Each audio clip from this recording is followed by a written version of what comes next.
So you smoking weed, nigga? I kill myself to listen to that nigga barely human music. Only niggas that are short bus listen to that nigga barely human music. Chop a nigga like a gunfer if he listens to that nigga barely human music. Choke slam a nigga like I'm Undertaker if he listens to barely human music. Come Saturday, nigga be dissing incels, yeah he looks like the biggest one. I need to get lobotomy, I have to listen to that nigga barely human music. Sequins and emos are not gonna listen to your shitty ass music. Actually, only hot people listen to barely human, you transphobe. I don't give a shit, that nigga barely human music will never be a woman. Matter of fact, I got a bigger dick than that nigga barely human music. I'm gonna put a nigga in the fucking paw jar if he listens to that nigga barely human music. Only posers listening to that nigga barely human music. I'll be finishing my story like a Cody Rhodes when I beat that nigga barely human music. I hope that nigga barely human music ODs a federal and stops making fucking music. I'll throw a party like I'm Stifler and that nigga barely human music dies. Well done.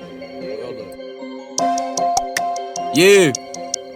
Fuck barely human, he barely a real ass nigga. I keep the stick in my Tommy Hilfiger. My dick not getting bigger, but that's because I was listening to barely human for the first time. I'd rather put my dick inside of a lemon lime. Fuck that, I'd rather do time. Niggas be snakes, I thought they play IO cause they slither. That nigga barely human, the modern day Adolf Hitler. That nigga neck built like a Glock 22 Swiss with extended mag. That nigga built like a bad day. They banished that nigga for making music, but I have to be a slave. Fuck it, I'm taking my chance. Got two poles with me, they thought I was doing dance. He that fat nigga off GTA 4, Francis.